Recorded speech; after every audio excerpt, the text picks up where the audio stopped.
Hello, everybody. Welcome to the Media Show on the Pod TV Network. I'm Nick Pellavita. I'll be your moderator for today's show. And of course, today we're going to look at some hot topics, not just in the United States, but of course around the world. And around the world, there we have people who are down under who we're going to bring in right now, Shaquille Latmer, to find out what's exciting down under. The media here is pretty hot on the tariffs. That's what you're hearing a lot about. And of course, you're going to be hearing a lot about the trade war between China and, of course, the elimination of birthright citizenship and deportation of certain individuals to El Salvador. So there can't be a better time for the media because when the circus came to town, they brought all the clowns, and it just keeps everything hopping, alive.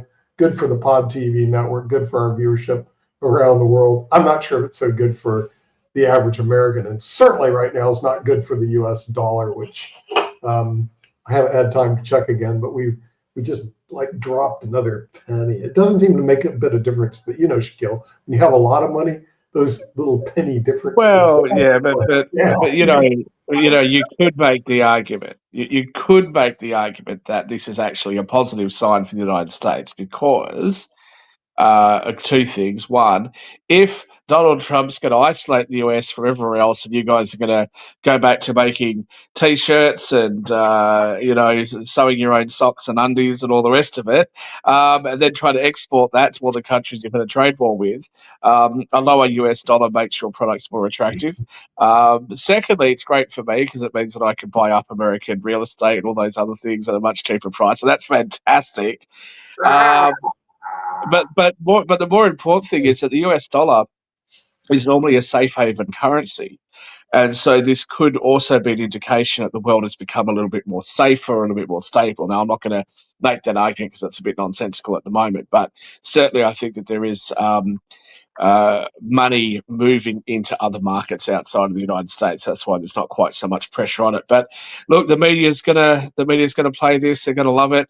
Left-wing media is going to say Donald Trump's, it's all doom and gloom, and he's done a terrible job, and right-wing media is going to say ridiculous things like Judge Jeanine Pirro, who I actually enjoy watching her on Fox when I occasionally watch, but for her to make a statement about I don't really care about my 401k going down right now.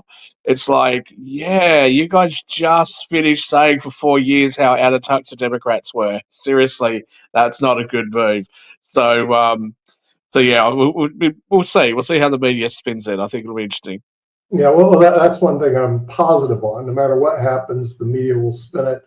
No matter what happens, you see both sides of the aisle spin things, and then they throw it out to you. And I guess we're supposed to eat whatever garbage they have. And when I throw it back, it's like, well, they re-entrench their position. It's like, Well, Peter Hegseth was asked in I assume your morning's Christmas, your morning's Easter thing about the Signal group chat, and his response was something about the media carrying on about the Russia thing, and how they're blowing it out of proportion. It's like, well, yeah, okay, well, that didn't really answer the question. I mean, if you, as the Secretary of Defence, like in a really high level position, have divulged information about the potential action that you're going to be taking militarily against another country, kind of a problem, right? Especially, I mean, it's not quite as bad as the accusations against Hillary Clinton, but I mean, it's not a good look. So, it's not a good look, particularly since it's supposed to have gone to his wife and his brother and all along. And to a heap of journalists, and to a heap of journalists. Like, what happened? And Mark, why were you? You're a journalist. How come you weren't in the Signal chat?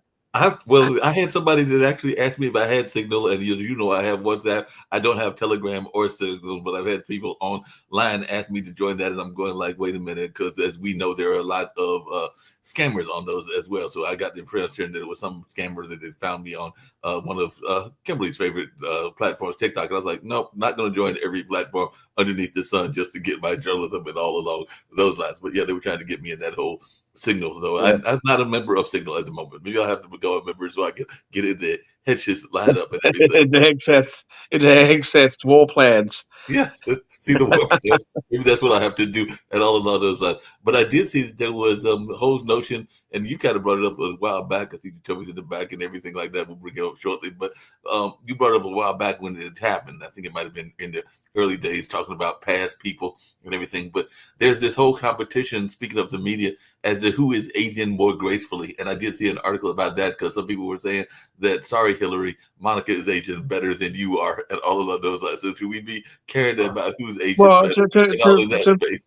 to be fair, Monica's like 25 years younger than her or something. Exactly. So, I mean, the thing is, yeah, she's got an unfair advantage, unfortunately. So, this is one problem that you're going to see in the United States in general. It's the aging of America. 10,000 people per day turn age 65 in the United States. So tomorrow we're going to have 10,000 more people that are over 65 because we have this baby boomer that are just passing through the system, and people are getting older and older. This is probably one of the most significant issues. I know it's the media show, not the political show, but this is probably one of the most significant issues that I'm quite surprised that both left-wing and right-wing media hasn't actually brought up. Is, the talks of cutting Social Security and all of those sorts of things. Republicans are very quick to point out that when Social Security was first introduced, you had I can't remember what the number is, 20 people that were working for every one person that was on Social Security. And now it's like 3 people. If you've got an aging population, you need to be putting things in place to help young families, to be able to afford to have kids. And, Kamala Harris talked about this in her election campaign, where she was talking about, I'm going from memory here. If someone wants to fact check it, they can. But I think she said something about a $6,000 special tax deduction the first year of a child's life, and things like that. And that generally is where Democrats are. They generally are there to help support families. Republicans don't do a very good job of that. And with talks of cutting Social Security payments and those sorts of things, the question should be asked, well, how exactly are you going to create the environment that families can flourish in? And there's been a recent case that came up in Ireland, where the case had something to do with, a woman being able to afford to have kids without needing to get a job outside of the house. And that was all voted on, and Ireland have continued with that policy. I think the United States has to be careful because you can't just rely on immigration, right? Because those immigrants will come and then their children won't have any children because they can't afford it. You'll end up just perpetuating the same cycle. Australia's going through that right now, and in many Western countries we're seeing a falling birth rate. So I think there is an argument to be made that we need to spend a bit more in the short term for that long-term gain of having more young people and more kids running around. No, but in that line, there was one of the news stories that I brought up on our earlier show, World Edition, because apparently there is a push, and some of it is coming from the right, less from the left and everything, to get people encouraging. And like I said, I wish Rick was here. As I said when I brought it up on the news show earlier, because I know he's always sometimes talking about that as well, that people aren't as engaged in sexual activities and trying to have babies. But there's been a couple of pushes, including some efforts to try to give people benefits if they are willing to have children and all of those lines, whether it's a tax or a break if you have a certain amount of children, or what the different rules would be and everything. But there is I think you have to do something, right? I'm not just talking about the United States, my own countries as well. We have to do something to encourage people to be able to have kids. And one of those most important things is they've got to be able to afford it. Right. There was a TikTok that came out that I saw just a handful of days ago that talked about the cost of actually just giving birth in the United States. Not something that I've ever had to. Well, I don't have kids, but not something that any of my friends have ever had to worry about. Your wife's pregnant, and when she's ready to give birth, you go to the hospital and you have a baby. There's no real costs involved. So, I think that's a real problem. Healthcare in general in the United States is a problem, but again, you have to provide the financial support for people to be able to have kids, so you just end up perpetuating that same problem. And again, governments have to prioritize where they're going to put the money that they've got. Hey, Jacoby, what's your thoughts on that? Because you have a family member that's in that field and definitely works with young people, including some that are very small and all along those lines. But what's your take on the cost of having children these days and everything? Because like Shaquille, I don't have any, but I do have my two nephews, and I know that they're not exactly cheap. I mean, unless we're going to fix make a kind of universal healthcare system, because yes, the cost of healthcare is the problem. I mean, having the child born costs you upwards of $40,000, but then it gets covered by insurance. But then but then you still got to have a copay of like $1,000, $2,000. Then on top of that, you got to pay your insurance company another extra $1,000 to $3,000 a month. And so yeah, the cost, it's ridiculous. Then now you gotta if your child, you're gonna have to get the needs of that child met, be it special needs or be it just your regular milk, Enfamil, all this other stuff. Now it's an exorbitant cost. It's really, really expensive. If the upfront costs weren't that expensive in the US, probably more people would try and have kids. But the upfront cost, the lack of support set up, because I mean, when you're paying for example, you try and send a kid to any of the daycares, that's a college tuition that you're paying for daycare. So you get no cost help there. So you got parents that are working 2 and 3 jobs just to pay for a child and just to feed that child. So it's ridiculously expensive. Which is precisely the reason why young people are putting off having kids instead of having kids in their early 20s. You're now seeing people having kids in it was before, I think, in their early 30s. Now it's becoming, late 30s before people are looking at having kids, and that's and they're having less of them. So, yeah, it's certainly a big issue. It's more pronounced in the United States and elsewhere because most other countries, especially in the OECD, have not universal healthcare necessarily, but something like that, healthcare which is accessible to everybody. So I certainly think that's an issue that needs to be worked on. Yeah, and I think any media coverage of that recently? No. That's the worst thing is that, if you get about the left wing, right wing, who's here, who's there, the issues that most people care about, most people are not the very wealthy and most people are not the very poor. Most people are sitting somewhere in the middle and just trying to survive and, getting a job and just trying to pay their bills and survive. Most of them are asking for pretty similar things: healthcare, good education system, great safety, and all the rest of it, and they don't get it. And people have been asking for that in every Western country, for centuries. Well, I mean, this is kind of outrageous. I didn't know it was that expensive. It says here, the average hospital bill for regular birth in the U.S. Yes, this is not Spain. $30,000. Total average hospital bill with a C-section, $50,000. Total average hospital bill with insurance is a lot less, $3,400 each, but that's because you have insurance. So you're telling me in the United States that the hospital bills are $30,000 to $50,000 to have a kid? Check this out, Nick. I'm gonna make it even more complex for you. You said the average. That means that's not the norm.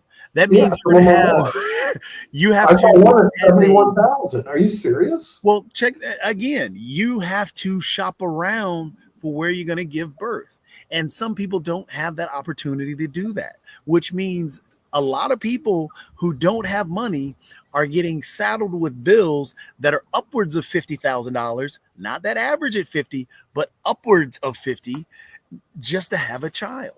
And that's because they can't go to the actual hospital down the street or a few streets over because they have to go to the hospital that they're at. Or say, for example, if your water breaks and you need to be rushed to the ER, are you going to the place that you had planned to give birth at? No, you're going to get saddled with a different bill. So now you got the ambulance bill. Like I said, the healthcare payment system is screwed up, and that's why they point out, it's it really does bankrupt people in the U.S. And that's why Yeah. a lot of people, I don't think we have anything on our network relating to healthcare and healthcare costs. In the So United we have 2 shows Well, on healthcare. we have Yeah, discussed it before though, Yeah. and I yeah, had we got the a Diego show, and we've also got Grant McGaugh is a brand ambassador for healthcare. So a lot of times he does bring up healthcare on his show. we have we have discussed it, and I had a one-on-one with Jim Eads, Change My Mind, where we talked about the US healthcare system and tried to compare it to other countries. I made the argument then that I don't think universal or single-payer healthcare was necessarily the right way for America to go because of the existing infrastructure the United States already has. I think that the United States would be better off trying to follow a model like Switzerland has. So Switzerland, in a nutshell, without recapping everything I said there, Switzerland has a system where everybody is required to have private health insurance, and if you can't afford it, then it's provided for you, right? But you still get to choose your healthcare provider. But the big difference between private health insurance outside of the United States compared to what is inside the United States is that I've got private health insurance here in Australia. We've also got Medicare. So private health insurance is a supplementary insurance on top of Medicare. Now, I can choose any hospital, and that's how it works. If you've got private health insurance, you can go to any hospital, you can see any doctor you want to see, etc. Whereas the United States, you've got these, I hurt my toe when I was in America, and I had to ring my insurance company, and I was like, where do I go exactly? Like, these health maintenance organizations, and there's a this, and there's a that, and blah, blah. And the health insurance said, are you American? I'm like, no. They're like, oh, no, you're fine. You can go wherever you want. And my American friends were like, really? Is that how it works? And I was paying less as a foreigner for the health insurance than what Americans would actually pay in the United States. It's just it's makes no it's the sense. whole one of the proposals that the GOP always tried to push, but then it never really took off again, was trying to sell health insurance across the way. But the problem that they were trying to, it's a good thing because, for example, if you, going back to having a kid, if you're on vacation and you're not in your network, that bill becomes on you, and you have to pay that whole bill and not actually have to do the deductible. So you got to pay that actual bill. So now you're saddled with $70,000. But one of the things that the Republican Party actually tried to push, but they didn't put any bottom to it, so it would have become a spiral to the bottom. But it's a good idea if you can actually flush it out, which is why a universal healthcare system would help. And then, yes, buying private insurance on top of that, but still it has to be across the board to where if I'm in California, or if I'm in the state of Washington, if I'm in Kentucky, or if I'm in Alabama, I can go to any hospital. Not if I'm in California, or if I'm in New York, I've got to buy some supplemental insurance or some travel insurance now to be able to cover a little bit of what I have. So it's our medical system again. Yeah, it is a problem. And I think part of the problem is exacerbated by the fact that you've got 50 states and you've got different state rules. But surely there are things that can be done, and certainly at a federal level. There's no reason why the majority of pharmaceutical companies are American, and yet Americans are paying higher prices for pharmaceuticals than any other country in the world. It doesn't make a lot of sense to me, and I think probably one of the most egregious. Let me finish the sentence, please. One of the most egregious abuses, I think, is that a lot of the research which is done, which then results in new medications, is actually done at the taxpayers' expense by government agencies or by universities or whatever, and then these guys come in and take it. So, yeah, it definitely needs to change. And as I said, the ongoing costs need to change. Sorry, Mike, you wanted to?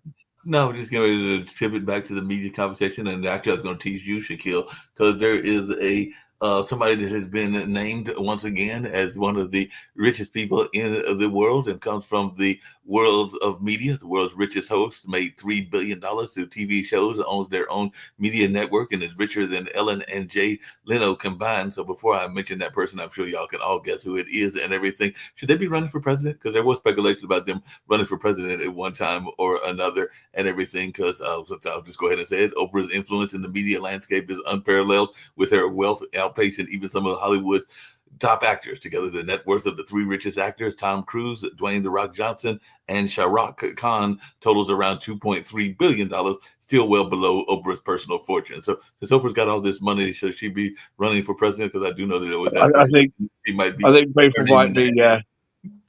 People might be a little bit tired of the whole celebrity president thing.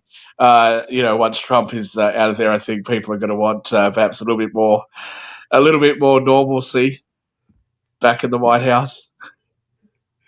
Agreed. Yeah, because apparently she's got all kinds of stuff that she's got going on, including her investments in ventures, including her media company, Harpo Productions, which has definitely made her a major influence. And she's had some great films like Color Purple, Beloved, and Selma, which added up I to... can't really imagine her running for president, though. People have speculated about that for years. It's a bit like Michelle Obama.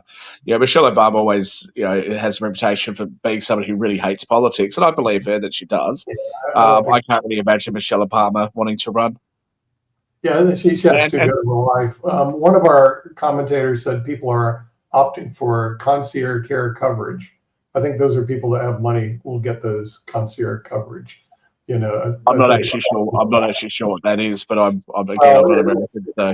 It's just a better form of health insurance. In other words, right. But yeah, I think you spend a little bit more from that. And another top thing was this, very interesting. Have you seen Trump's new television network? I think that's Truth Social. I'll have to admit, I have not seen it. I thought Truth Social was his like Twitter competitor. His social.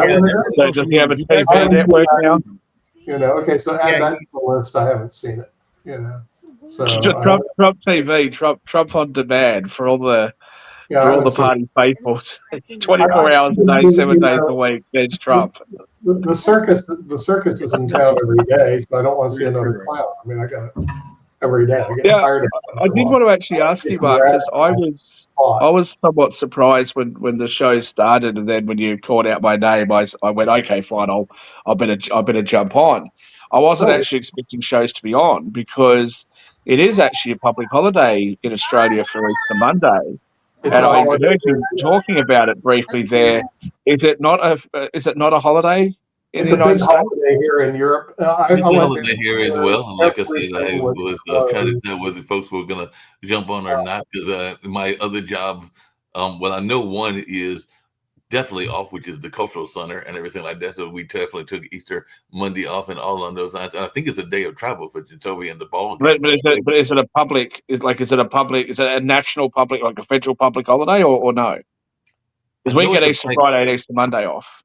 Yeah, I know it's a bank holiday, but I'm trying to remember whether it's a federal holiday. I think it's the only. No, it's not a federal holiday because trash trucks, mail, and everything else are still running.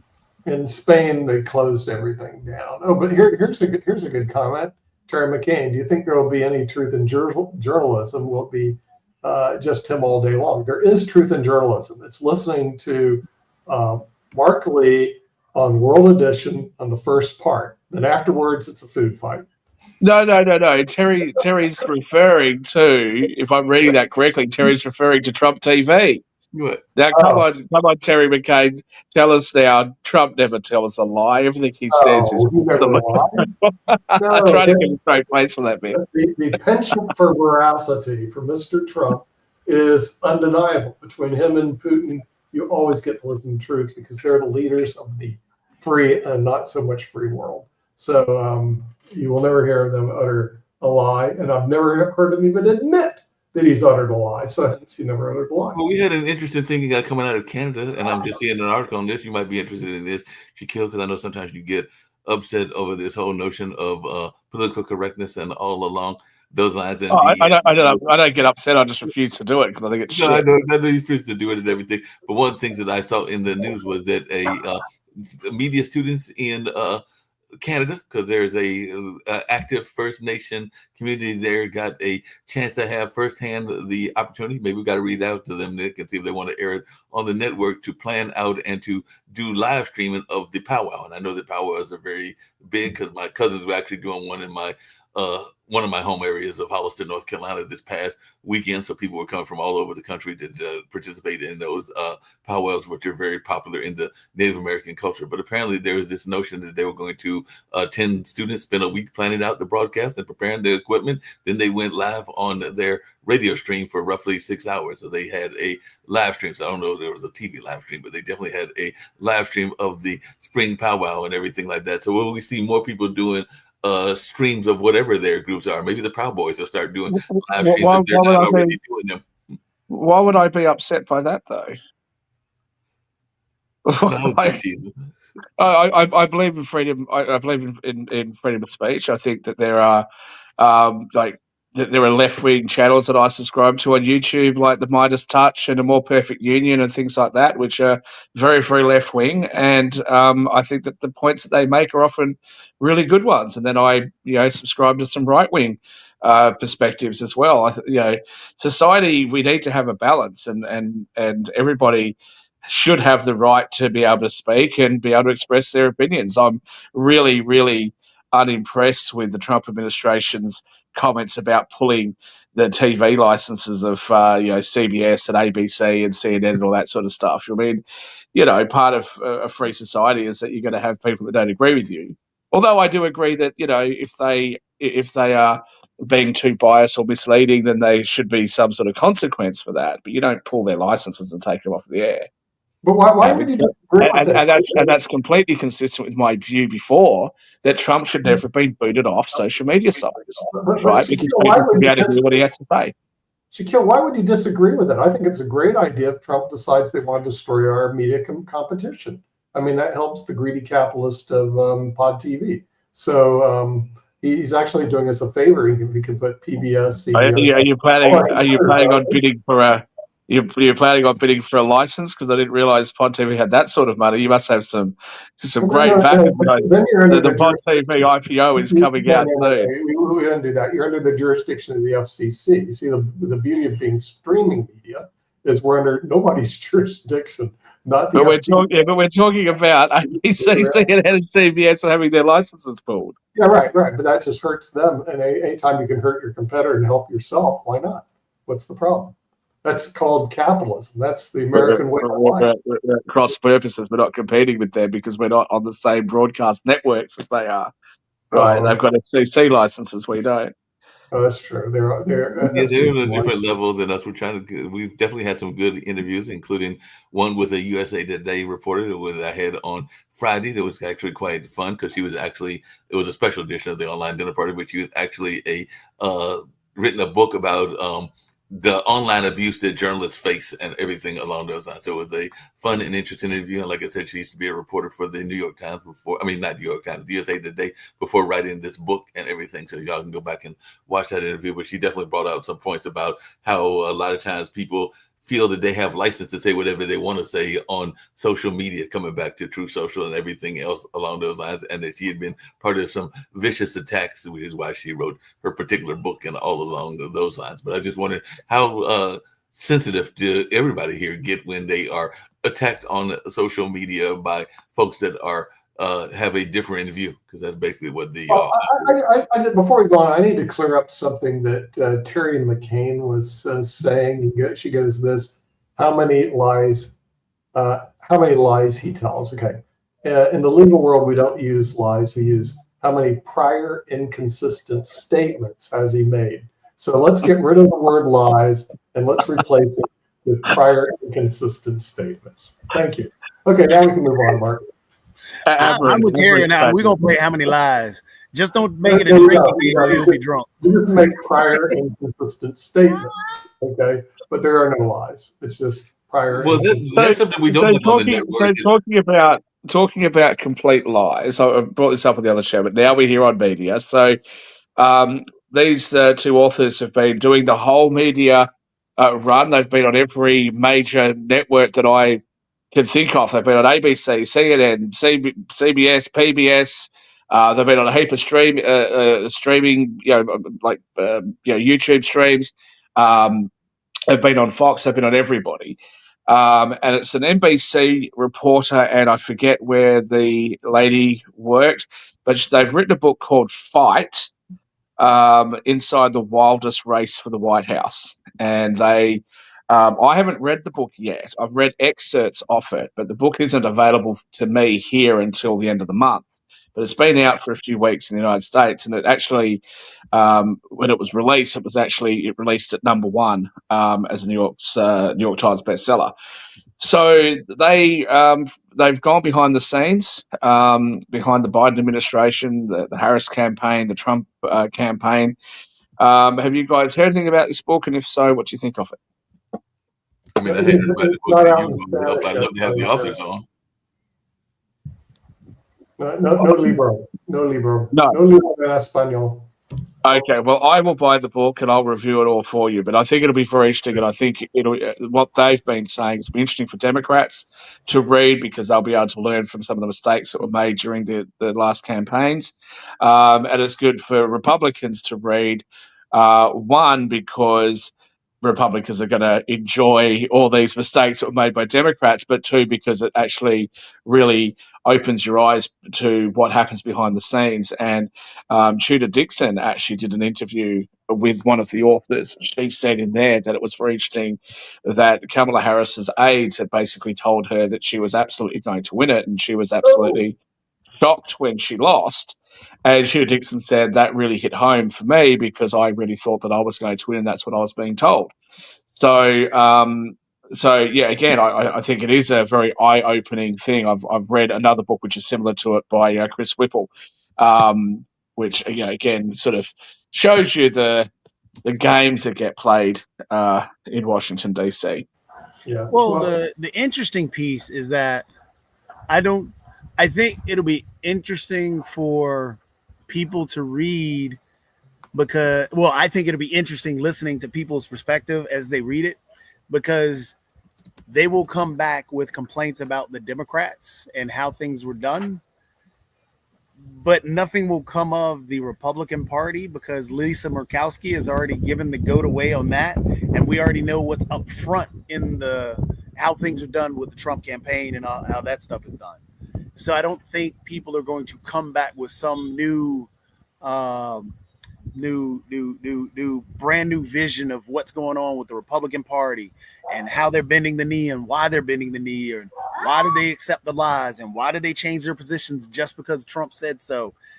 That's not going to be. We all know that. Well, that's not what the book's about, though.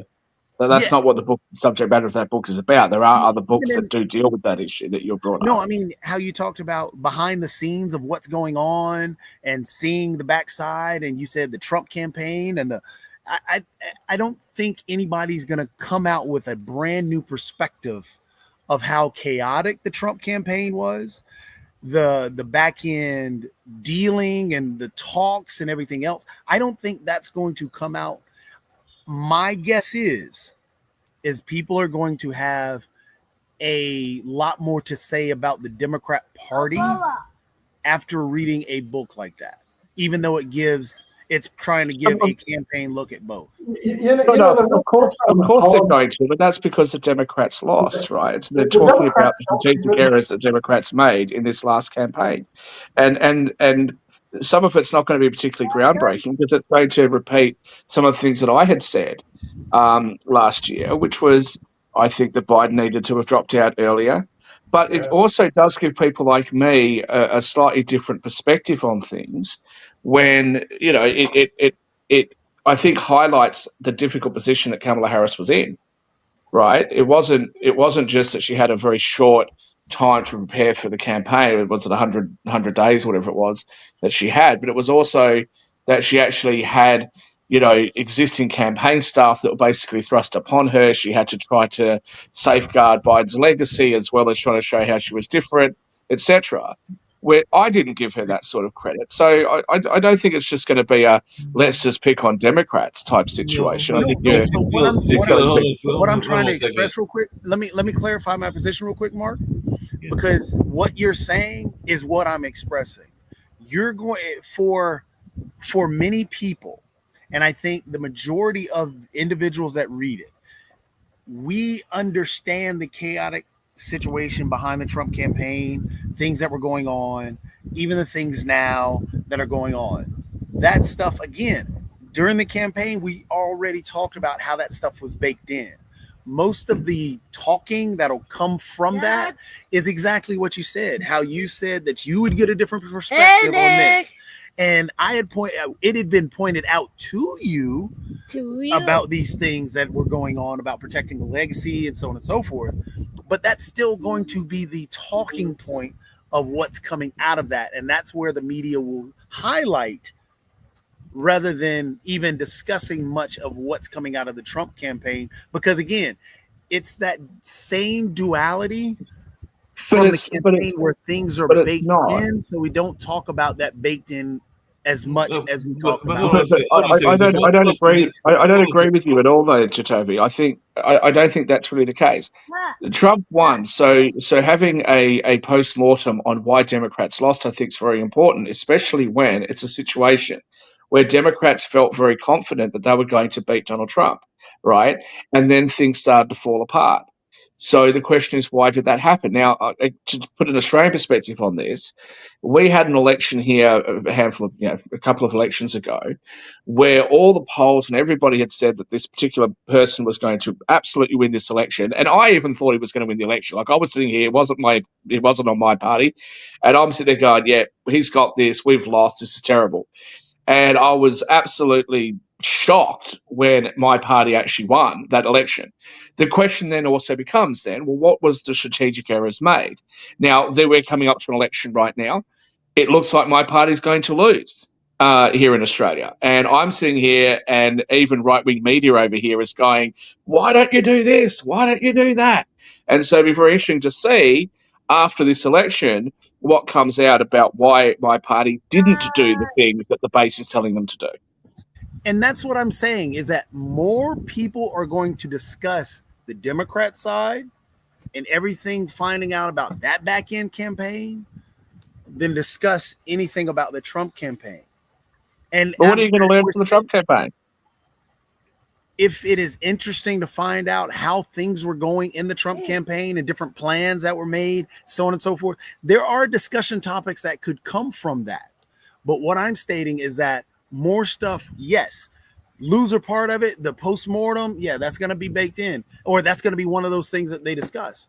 But again, in terms of straight up discussion, most of the discussion on a book that's about both sides and saying everything about both campaigns, the discussion will not be about what's baked in, but it will be about, hey, there's this, and for various reasons. No, Jacoby, apparently that's a contradiction to that and everything, because I was looking at Mediate, which is a media website and everything, and they're saying that there is a gentleman that works for CNN, Harry Enton, and according to him, he's even looking at the Trump's second term agenda, and he's already saying that it's colliding with serious warning signs. So he said, apparently he told Mediate editor Adrienne McLaughlin on this week's episode of the Press Club, the economy as he is, if the tariffs raise the prices even further, there will be political prices to pay. So far, voters aren't thrilled. His net approval rating with independents is 22 points underwater, Eden said, which would be the old record. Trump in his first term, which was 16 points underwater at this point in the presidency. So they're saying that looking ahead to 2026, they are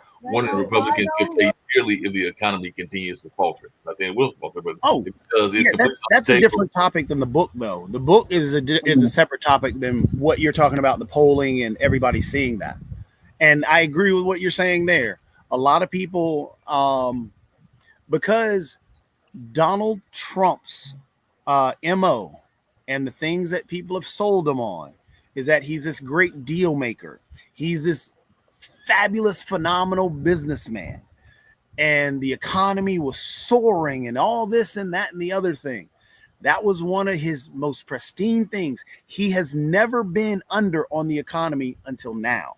The only thing he's polling positive on is immigration. And they've done a lot of demonization of immigrants and everything else. So I can understand the immigration portion where he's still polling positively because of that whole everything put out there. But in terms of the economy, because people are starting, this is what happened with Joe Biden, because inflation kicked off big time with COVID. It was a global thing. The Democrat Party could not get that across, and they could not get people to understand what was going on with the economy. Then they were blind to the fact that people were feeling things, and they were tone deaf when they were speaking about the economy. That harmed them tremendously. So Trump rode in on that wave that he can fix. He's going to be the greatest. Hence the reason why he campaigned on, I will fix it on day one. Ukraine, I am the greatest deal maker. I will call and have the war ended in 24 hours. That hasn't happened. It's been more than, it's coming up on past 3 months and the war hasn't ended. The economy, the egg, all the grocery stuff, that's gone up. There is a problem. As I pointed out, the dollar value is dropping. The stock market is down another 1,000 points again today. So there is a problem that he needs to fix for next year, or have some type of win, or he's really, really going to start losing a lot more people than he already has, because people are starting to be frustrated. Strategically speaking, though, I think because he's doing it quite early in his term, so he's got a lot of time, as I think you sort of alluded to there. He's got time before the midterms will come up to try to fix this. So if he's going to do anything risky, like, now's the time to do it. The other thing is that you mentioned there was immigration.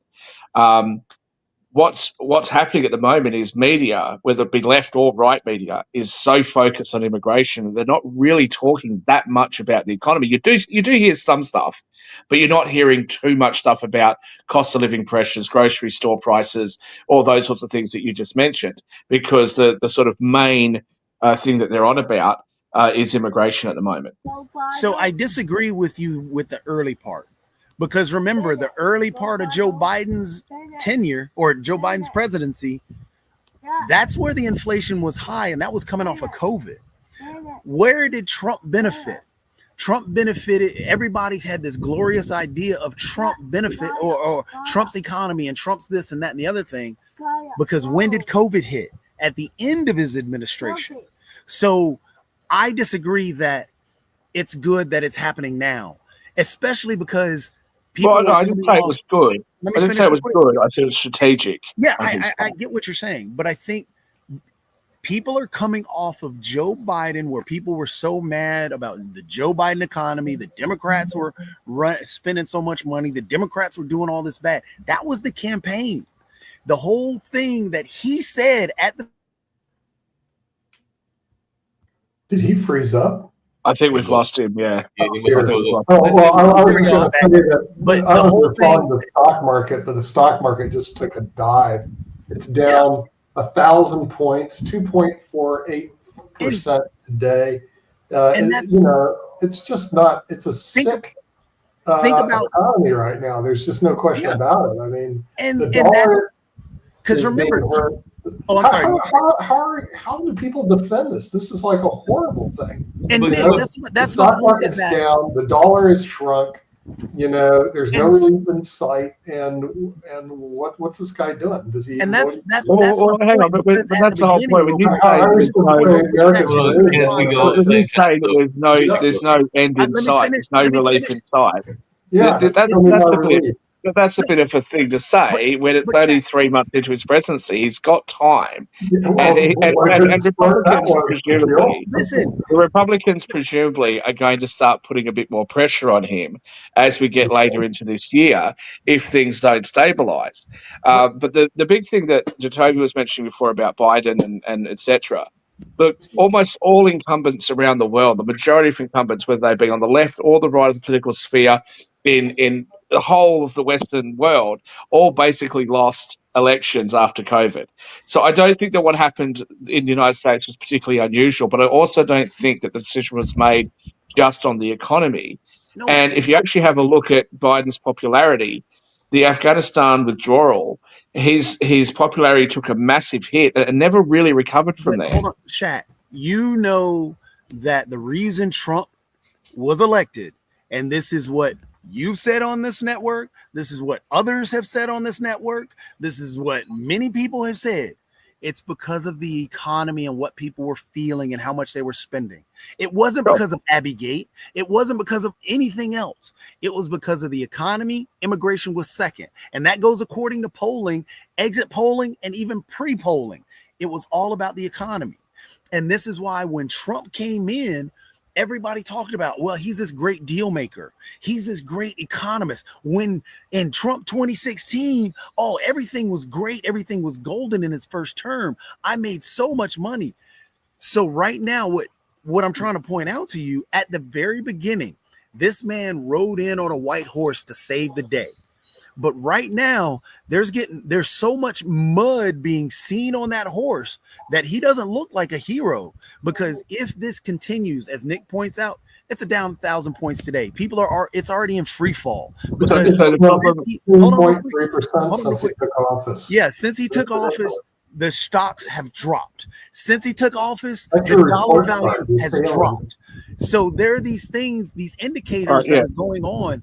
And so the problem, if people don't see a turnaround, I mean, within the next month or two, he has this stuck with him his whole presidency. Okay. Because people, I don't necessarily think that that's going to be the case if it's only within the next month or two. I don't think he's only got a couple of months. I think he's got a little bit more time. Look, I'm not a clairvoyant. Who knows, right? I just think that he's got a bit of time now to do that sort of stuff. Secondly, yeah, you're right. The stocks being down, not a good thing. The dollar being down, well, that's arguable whether that's good or bad, depending on whether you're importing or exporting. But just in relation to his popularity, CNN just recently, like just in the last week or couple of weeks, CNN actually revealed their polls. And it doesn't actually show any significant drop in his popularity yet. Correct. So I'm saying that. What do you mean incorrect? That's what CNN said. So I know what poll you're talking about. Let me finish, please.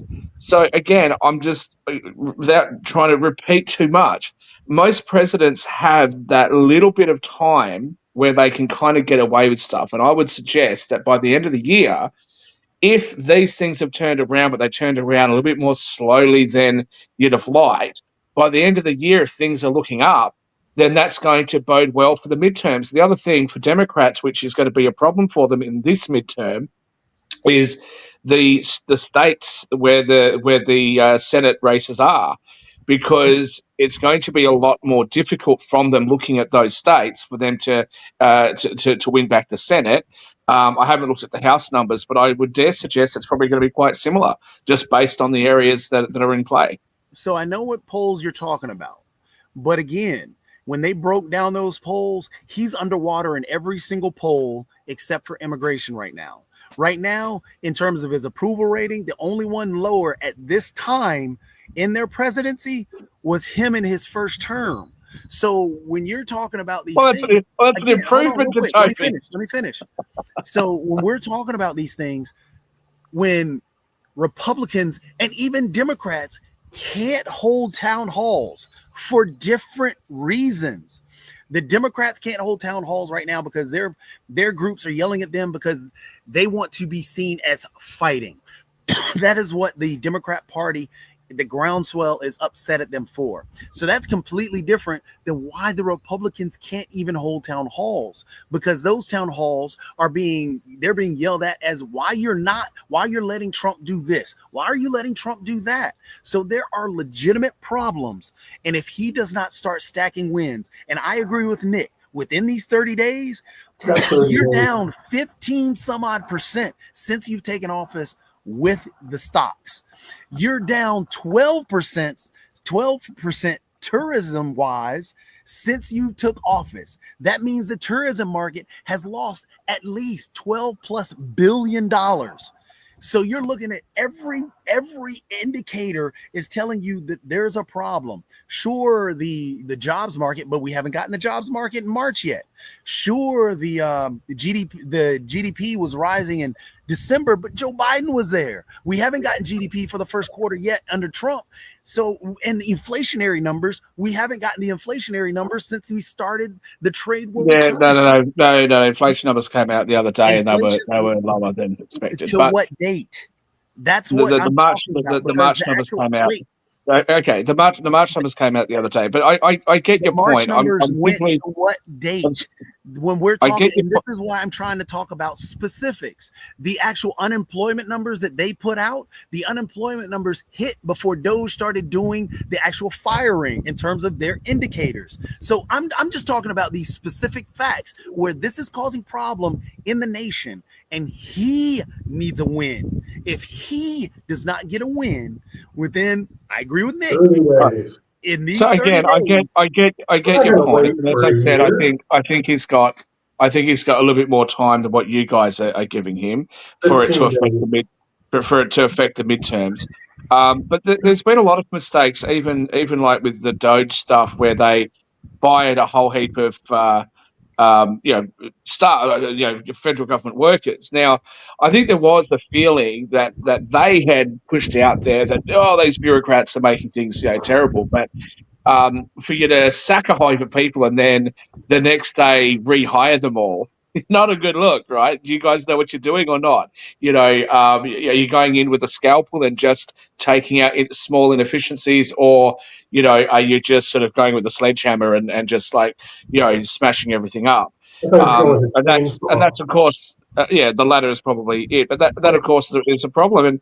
And again, you sit there and you look at the issues. I'm getting a comment here. If everyone Here has who a worked question do for what you. Trump has done, would you fire them or promote them? Well, I wouldn't have employed Trump in the first place, Terry. But Ooh, no, I think then you got a job that when you you look fill at the that. way Doge has acted, when you have a look at getting rid of inspectors general, you're getting rid of people that America needs.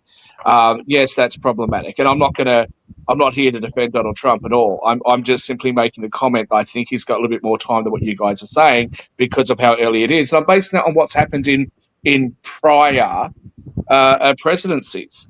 And just as a tongue-in-cheek tease to Jacoby, if his popularity is higher now than what it was in his first term, well, that's an improvement. See, there's a little yeah, do improvement. anything. He only just lost the 2020 election, so he could Again, still run for his third term, like they're talking about but him and again, like Obama. I said, you've talked about Doge and all the issues there. That's falling on Trump.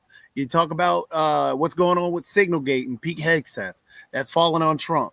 You talk about RFK Jr. and this idiocy. Now we're almost to an I don't epidemic. think I We're going to mentioned run RFK to an yet. epidemic level of measles because it just got picked up in Virginia. It's going across the country. So we're going to have an epidemic an epidemic of measles because of what RFK is doing. That's falling on Trump.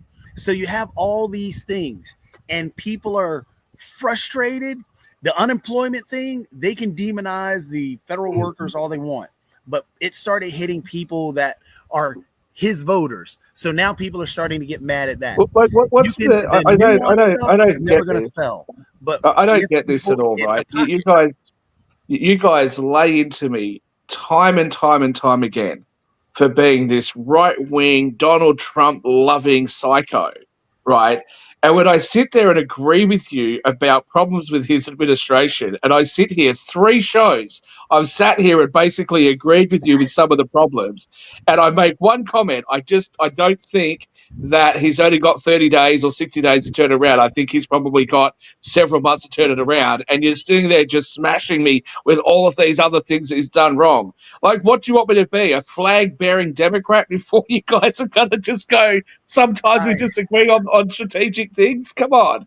I mean, I guess we got to the woe is me part of the discussion, but I guess we'll move on then.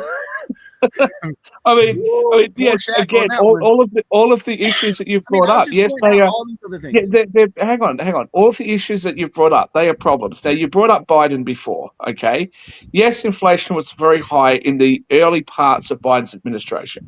Now, let's leave aside his mental decline, or whatever you want to call it, his older age, and how he performed in the debate. Let's say that none of that happened. Could he have won? I don't think he could have. And the reason why I don't think he could have is because you say the Democrats didn't have great messaging. I say, yeah, their messaging was terrible. They didn't give any kind of hopeful vision for the future, right? That's sort of how politics works. Now, at the moment, Donald Trump, yes, things are looking a little bit precarious. And the other issue that Donald Trump has is that he is straining long-term relationships with close allies of his around the world, of America's around the world, and that's not good, right? But he's got time to fix it. What I'm saying is a lot of what Biden did, they had time to fix. I think Kamala Harris could have won that election had she had more time to run and had she engaged media more and done more interviews, etc. I'm simply saying the same thing here. I don't think it's a case that it's a write-off right now. And if you think it is, if you actually think it is, may I suggest that Democrats ought to be very careful about taking it for granted that you're going to win the midterms or you're going to win in 2028 just because of what's happening right now with Donald Trump. No, I mean, I don't think they are going to take anything for granted. But I do think that, again, 30 days, it's a write-off at this moment, because even when you're talking about the Biden situation, do I think he would have won? No. Why? Because of the reason why people said that they did not want him was because of the economy. Had that not happened, sure, he probably would have won again. But the number one issue was the economy coming up to that election. The economy went into number two. No, immigration was the number one issue. Well, the economy was number one. I'll have to go back and have a look, but I'm pretty sure that the economy actually dropped into number two. But again, either way, you're trying to split hairs if you're trying to drop it down to make it okay that the economy's not doing well. No, I'm not doing that. Immigration was really important and still remains an important issue. I'm not saying immigration wasn't. I pointed out again that that's the only thing where he's ahead. He's above water. Only thing. Everything else, he's underwater. Economy. The first time he's ever been underwater on the economy is now. And that's what I'm trying to point out to you. The number one issue, or even if you say it's the number two, the economy, he's underwater and he's doing worse. And they ran on the economy. And even JD Vance went into a grocery store and made up a BS photo with egg prices. Okay. He went and did 24 eggs for $4 and then turned around. He also ran are way up. Are you going to leave me time to respond? He also went in to that election stating that he was going to end up in trade wars with other countries. He actually said that. Timeshares coming on, so we'll see you next week on the media show. In the meantime, watch your pocketbook, because the stock market, which half the people in America own stocks, is going down. Bye-bye. Well, I'll just tell